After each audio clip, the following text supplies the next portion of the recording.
Dear Mr. Lloyd George, I'm very anxious to see you for a few minutes before the work of constructing the new cabinet is complete. Women unfortunately can't be directly represented in it, but I am sure that you will be the first to acknowledge that they have a right to be consulted in a matter so vital to them, and to the country as a whole, at a time when our very own existence is at stake. The statement in today's papers that Mr. Balfour and Lord Robert Cecil are to control the Foreign Office is most disquieting. We want to give you wholehearted support that is absolutely necessary to win the war, but we can't do so when we can't trust the heads of the Foreign Office. I'm very unwilling to add to the tremendous burden of your work, but it is better that we should meet now before irrevocable discussions are made on this and other important matters. I would like to express to you our strong feeling that you are the one man who can save us in this terrible time of trial for us all, and to say that we wish with all our hearts to cooperate with you in the task of organising to win the war. I really feel like the suffragettes made that effort, put themselves on the line for us to get the vote, and I think it's important to respect that by using your vote. I think as a society we've become depoliticised, we're less political. When I grew up, feminism was absolutely, it was just what you knew about, it's what you agreed about, and I think society has become so unpolitical that people don't even know who the suffragettes were.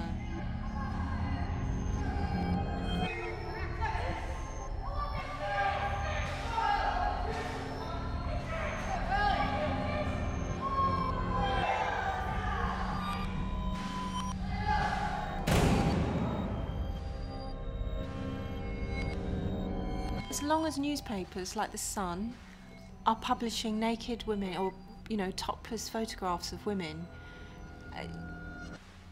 they are demonstrating that they don't take women and women's rights and women's equality seriously. I also think that the likes of Katie Price or Jordan or whatever her name is, she's almost shown it as a career that you would never think of.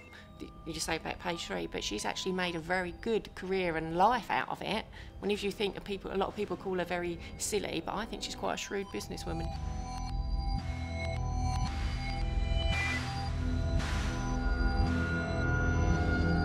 Even though I know that the images that I see in billboards and places like that are fake, I still can't help but compare myself to these pictures. I want the perfect skin, the flat stomach. I often feel unattractive compared to these images. I think the media does completely distort a normal look of what women should look like. All the photographs are airbrushed. Normal women aren't like that. I was talking to this with my flatmate, and she used to be a model, and she was saying even when she went to interviews, there were always people saying, she has to change her hair, she has to become thinner, and she's already really thin.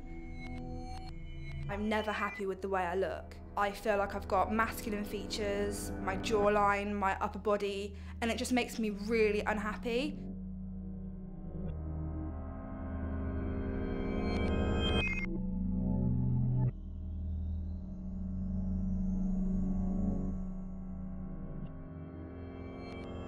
Feminists in general are portrayed, as these sort of like butch lesbians. That's literally the two-word term for a feminist in many people's eyes, and it's so far from the truth. I mean, you'd only have to go to any sort of feminist rally to understand the sort of wide sort of group of people that there are. There is something that governments care for far more than human life, and this is the security of property. And so it is through property that we shall strike the enemy. Be militant each in your own way. I incite this meeting to rebellion.